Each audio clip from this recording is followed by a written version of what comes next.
Well, good morning. It is great to see your smiling faces. It's always a privilege for me to stand here as we open Summit and spend 2 days listening to what God is saying to us, receiving some input, praying and networking together. And I wonder if you would once again give a round of applause to our hosts, Berwick Church of Christ, for looking after us so well. We also have, all the way from Chicago, USA, our special guest returning to Melbourne, this time with his wife. How about you put your hands together for Dave and Sue Ferguson? Pleasure to have you here with us.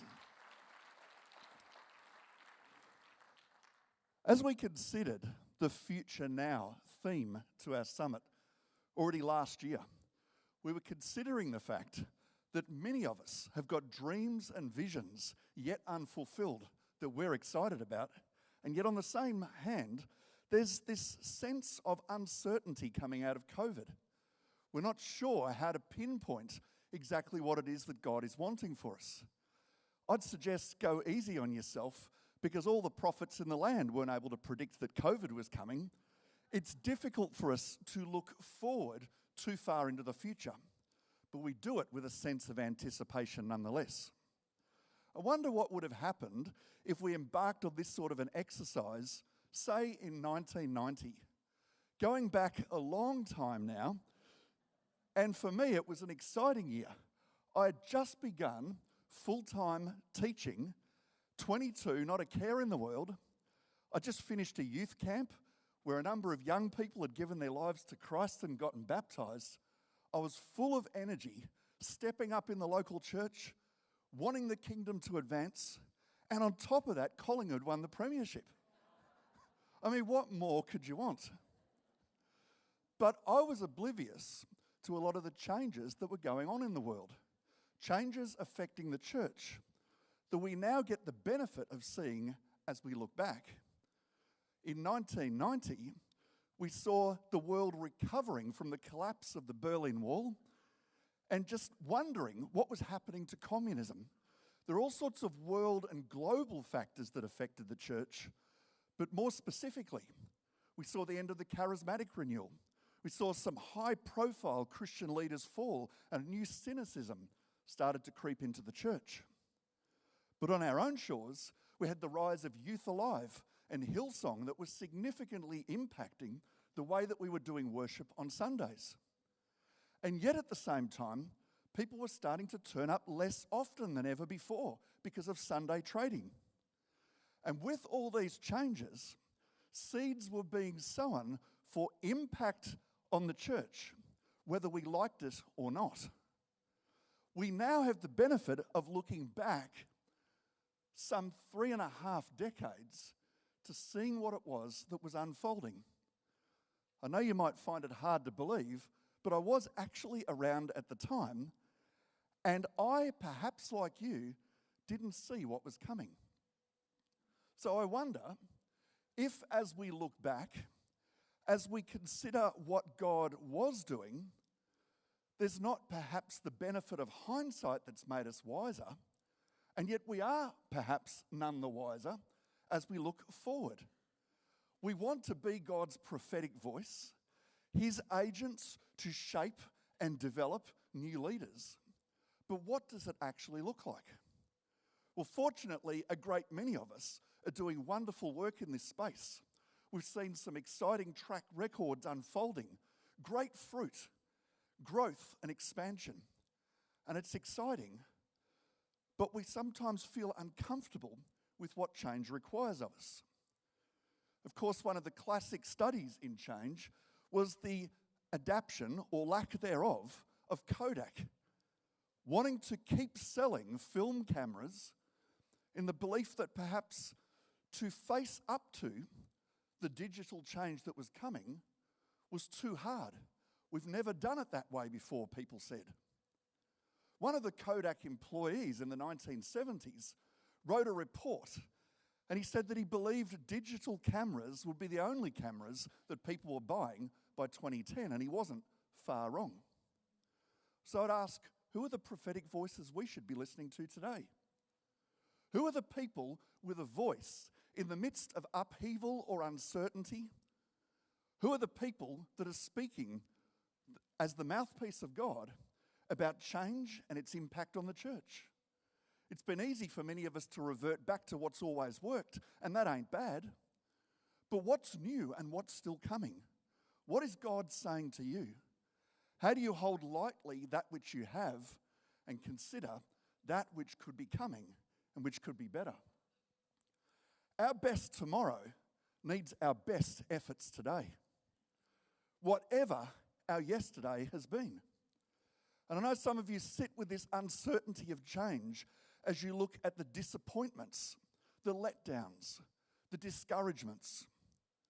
It's very easy to retreat, to recoil, to perhaps wonder if your best days are behind you. And I'm here to encourage you that your best days are still ahead if you would seize a hold of God's plan for your life, your church, your agency, your ministry. We have to believe that our best days are still ahead. There is so much more to do. There is a bigger and wider world of people yet to come to Christ. And as the target is busier and bigger and more expansive, it just simply becomes easier for us to hit. Is God preparing you as his arrow to be fired at the targets you see all around you? I want to believe that despite the fact that I'm not as young as I was in 1990, God's still got my best days ahead. There is still so much more for me and you to do. And yet it's sad that whilst we recognise the need to shape leaders, the need to invest in people, we recognise the need to sow our character and our heart into the people who are yet to come, who God is raising up. The leaders and the church planters of tomorrow are the people sitting under our influence today. There are still some people who are making fateful decisions that will cripple the future of their churches because we've never done it that way before. Who are the people around you that are the voices of encouragement rather than the voices that are playing it safe, the voices that might be holding you back? There are people who made decisions back in 1990 that led to the eventual closure of their churches, that led to ministries not flourishing, people not being deployed.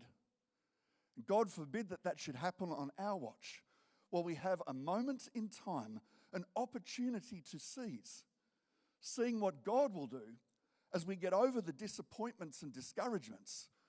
We overlook the yesterdays in the strength and the power of God, who by his Spirit is helping us to seize the present with our best efforts today.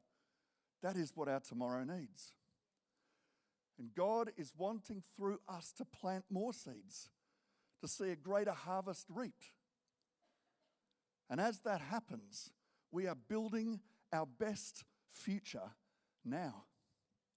The best future that we could possibly imagine, it is being built through our efforts now. Let us seize the moment that God has given us on our watch together as a family of believers. It's important to recognise, of course, though, that there's quite a bit of difference. There's difference in our midst which enriches us. Wouldn't it be a shame if we all looked the same? It would be so unexciting. It's important that we can learn from each other, that we can grow on account of what others are able to open our eyes to. Sometimes we need to recognise what's not working, though, and we need to learn from people who are friends and colleagues in ministry who've got so much to enrich us with. I trust that you've come to this summit to listen, but also to be listened to. Believe that God will use some individual conversations that you have that will be strategic, not just for yourself, but for the others you speak to. We know that there must be people here today who are contemplating giving up, who are considering how tough it's been and wondering whether you should be passing the baton more quickly than you'd imagined. But what if your response was one of openness to say, Lord, speak to me. I need to be prepared to do something different. We celebrate the difference that may be yet to come, just as much as we also celebrate the difference that is. But could I suggest that in respecting the difference that God has called us to, there are some times, there are some seasons in which our right to be different can actually interfere with what needs to be better. And it's hard for us to sit with complete objectivity, to know what we should cling to because God has spoken in times past. We want to wait in faithfulness. We want to surrender to Him and say, Lord, I believe that you're not done with this idea, with this call just yet. But on the other hand, are there some aspects to the call that need tweaking? Are there wholesale adjustments because of what COVID has spelled out for the church and its online demands? It takes wisdom to know the difference, and wisdom that we gain as we position ourselves at the feet of friends, colleagues, sometimes external voices who can speak to us with the precision that we need. Sometimes it costs money, sometimes it costs time that we don't think we have. But it's that spirit of a lifelong learner that we need that considers what it means for our best days to yet be ahead of us. Of course, what binds us together is our common faith in the Lordship of Jesus Christ. 2 Corinthians 5:21, one of my favourite verses in the New Testament. God made him, Jesus, who had no sin of his own, didn't have to die for any wrongdoing on his part. That qualified him to be sin for us, so that in him we might find a new identity. We might discover freedom from sin. Sin being at its most basic form, separation from God. We come into relationship with God, and through Jesus, we are made right with the Father.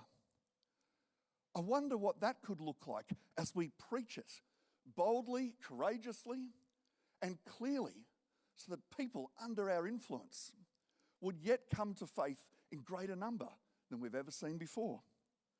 Also in Philippians 2:13, we have to know that it's God who is still at work in us, to will and to act in order to fulfill his good purpose.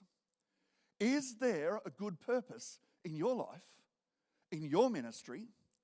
Is that good purpose one of impact that is still to be felt in many more people yet? Wouldn't we want to believe so? Wouldn't we want to see our preferred future now as we invest into people, as we continue faithfully in what God has called us to, as we're trying out new ideas, as we're recruiting new people to step out with new ministry and mission ventures? I'm excited about 2024, and I'm excited about what it's setting up for a bold new future for all of us to step into. We celebrate what stays the same as much as we face what needs to be different. And it's not easy to do this because some of the pressures and the discouragements are very real. Some things seem sincerely to be holding us back. But I've learned, and maybe I'm a slow learner, but I've learned sometimes to sit back and rather than agitate and push to change circumstance, to get on my knees and ask, Lord, what are you doing in the midst of this? What are you trying to do in me? How are you trying to shape my obedience? How are you trying to lead me perhaps to some others who yet need the best that I've got to offer, that haven't even begun the journey? Young people need your input. People younger than you, because you're all young, right? But there are people around us who are young and need someone to believe in them and to say that church is not on the decline. It's facing its best season. To say, I'm privileged to be a partner in the cause of the gospel. To get excited on behalf of other churches when you see people coming to faith and talk that story up in your own. Being a positive influence means sometimes seeing with great optimism and delight what God is doing not only in your own part of the world, but in the world of others. Well, let's have a look at our purpose as a movement. This has been our purpose for some years now, crystallized very clearly and deliberately to say that we are a movement of the people of God gathering in and around the central figure of Jesus Christ, empowered by the Holy Spirit, living out his way in our neighbourhoods and inviting others to do the same. That's pretty good, isn't it? What we have in common, Jesus, the power of the Spirit, that optimism to look at continuing to reach more people. What are we actually doing about that collectively? I'm glad you asked. Firstly, we decided a couple of years ago, right in the midst of COVID, with staff, with the board, with many people I spoke to across the movement, there was a need to inject fresh vision. There was a need to release some strategic planning, not to wave documents before people and ask for conformity, not to impose a vision on local churches, but simply to cast vision and say that because of our common purpose, because of who we are together, we identified 4 strategic directions that we believed were important for the first half of this decade. Firstly, strengthening communities. The importance of us being stronger because of the way in which we're able to invest in order to be better. Supporting growing churches was an initiative that most of you have heard about. It started to offer consultancy support to churches where there would be accountability for change in ministry cohorts. We've had 14 cohorts of ministers gathering together, tabling statistics, reports of changes, and what's come as a result of the consultancy visit. And of course, for all sorts of reasons, some of those consultancies work better than others. Sometimes we need to have multiple voices before we really hit our sweet spot. But we're really positive about the fact that this kind of support has been helping a number of churches. Some have gone to external consultants and sought out other voices that have been helping them enormously. And I know one of our churches just recently had somebody flying in for a repeat visit because they're seeing benefit in what comes. And we can obviously provide some contacts later as needed. Even with governance support. I don't know how many churches I've talked to about their constitution, just offering some thoughts around how it could be better and stronger. But ultimately, as churches budget to take that to lawyers and accountants where needed, to see the strength of the church flourish even more, that investment into professional expertise helps governance. It helps us to do better at what some of us, frankly, were not always wired to do. Some of us would put our hand up and say, I didn't come into ministry to be poring over policies and constitutions, but we've got to be responsible leaders. So let's get the expertise in, and in some cases that'll come from the Churches of Christ office, but reach out to your friends in ministry. There are many good ideas out there. As we see communities strengthened, it kind of forces us to ask the question, who could I turn to for help in strengthening my work? Who could you turn to that could give help to your church to help you face the things that are not always exciting, that are not always in your wheelhouse, but could make you better? It'd be really good to think about too the grants that have been made available that have helped some churches. I think of Hobart City and also Northern Community Church, who've been able to benefit from the Thread Together program and to provide clothing for people in need. It's just such a powerful way of connecting with people in the local community, striking up conversations, building links, and altruistically providing for very real needs. That comes as communities are strong. There are more ideas and more mission ventures, more countries reached, more churches planted when the local church gets stronger. And when the local church gets stronger, its mission gets better. And there are countless stories in this room, many examples of where that is applied. Our second strategic direction that we put out there nearly 4 years ago now was that of inspiring leadership, recognising that a strong leadership pipeline is needed in every church and agency. It's needed throughout our movement. And it's not just about passing the baton. We don't just look for leaders when we're coming up to retirement. Leadership development is our lifelong call. It is the extension of our discipleship that sees us tapping on the shoulders of new people, young and old, and daring to speak prophetically into their lives with some possibilities, some hope, some opportunities to step up and serve. I mean, goodness knows we'll return to our churches this week and have a ton of those conversations, believing in someone, encouraging them to enroll in a Bible college course, giving them an opportunity to join a team. What could that tap on the shoulder look like for you again this week? As you link it to the need to develop a leadership pipeline, again, so that your church can be better. Again, so that you seize the ideal dreams and vision of the future now. We've got one united college, isn't that exciting? Having both ACOM and Sterling merged together so that there is one affirmed, accredited pathway that we can offer to all our churches. We'll hear from Neil Meredith, the principal, a bit later today and tomorrow, but enrolments have increased already. We want to believe there'll be more of that next year. There's also a professional development pathway that CCVT has offered that's unaccredited. And it has seen close to 50 new people coming into fully endorsed, ordained ministry within the Churches of Christ for the duration of this strategic plan. I reckon that's pretty exciting, given what we might compare it to in years past. Providing multiple pathways is about offering you, right on your doorstep, the opportunity to help partner with others to recruit more people, to multiply leadership, and see the kingdom advance. We've got coaching as part of the deal. And again, we've provided a coaching framework that is for the use in the local church. It's not up to the CCVT office or some other church to tell you how to coach your own people, simply to offer the tools that are going to help you to do it better. So I'd ask the question, who might God be calling you to raise up? Who that you have not yet reached needs your tap on the shoulder? What kind of ministry outlets need your input? Have a think about church planting.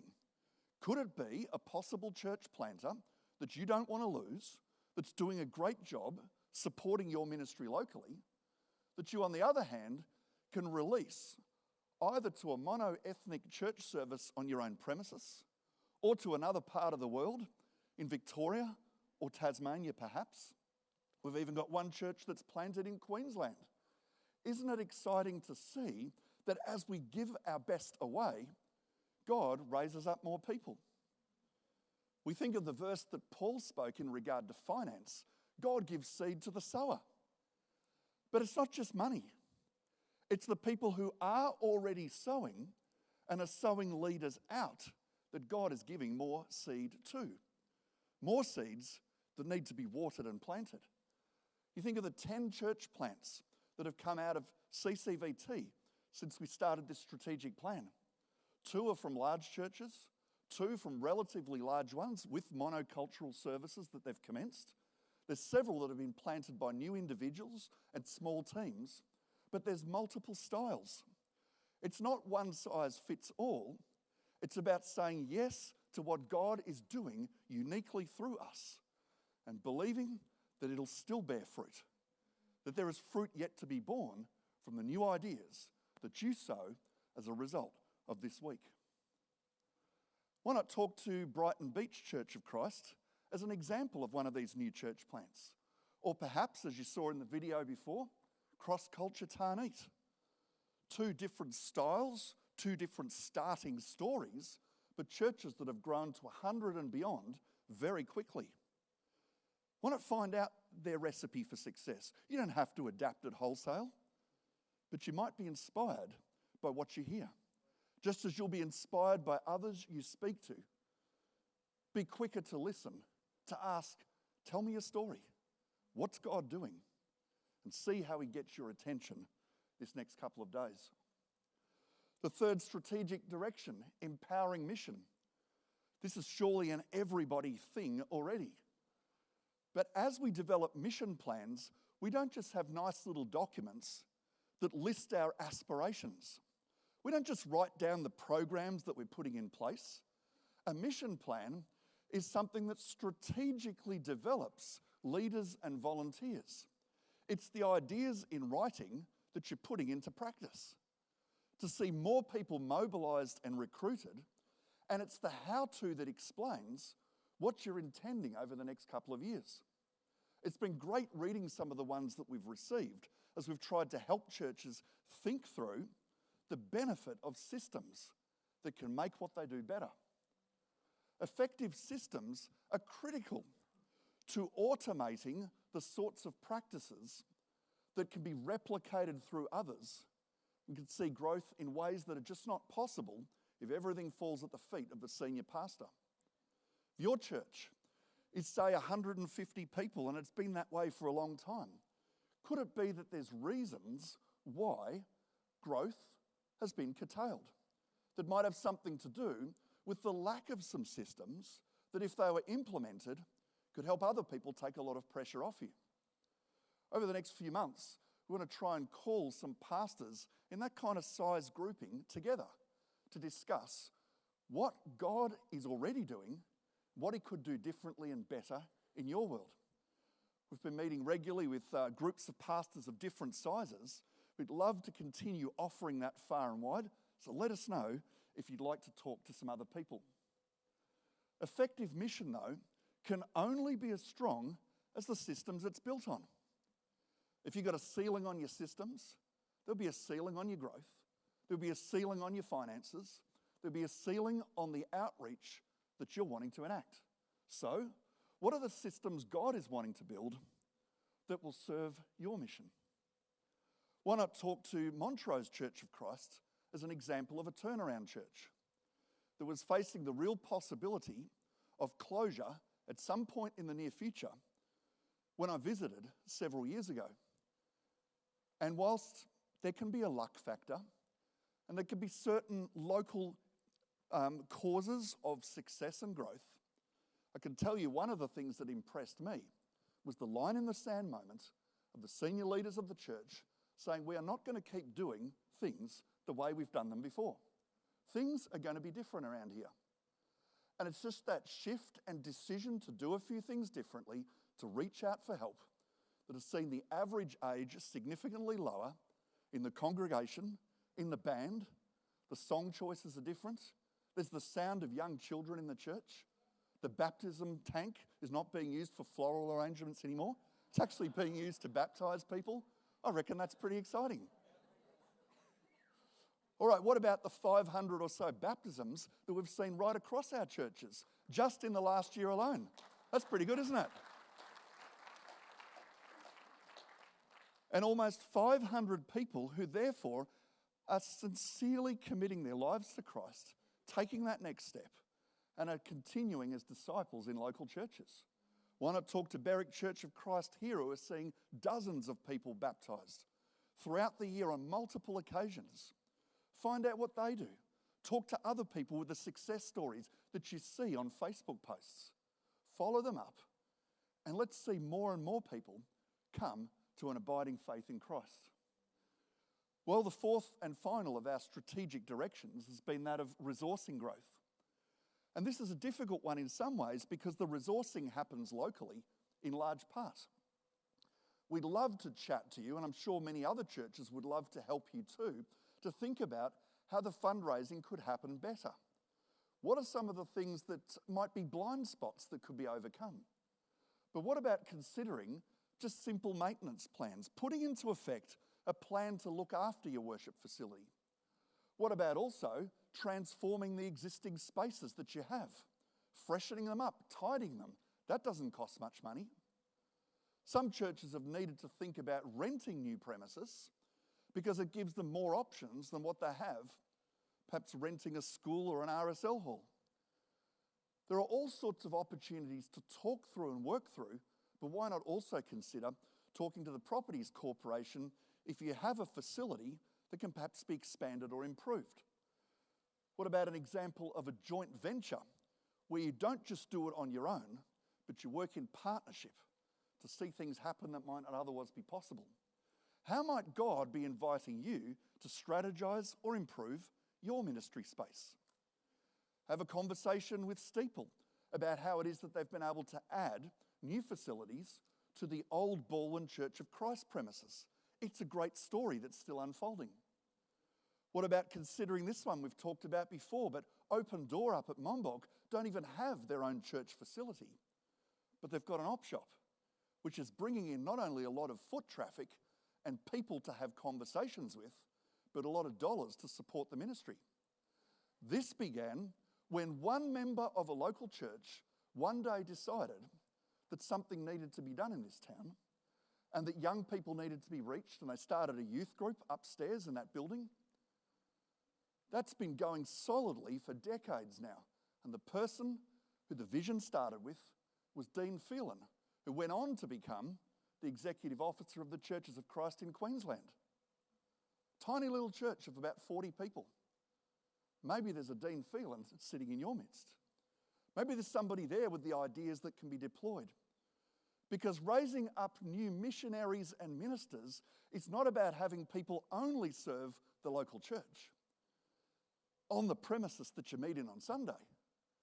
It's about also mobilising and deploying them right through the week with ideas that they will get excited about. They're going to see the resources flow because money follows vision. And as the vision burns brighter, as you get more and more excited about sowing vision to others, help catalyse and release the people who are going to build your future now. Let me close with a passage from Matthew 9. It's a few verses that talk about Jesus' ministry, and yet it models to us, I think, these 4 strategic directions. Jesus went through all the towns and villages, teaching in their synagogues, proclaiming the good news of the kingdom and healing every disease and sickness. Effective mission.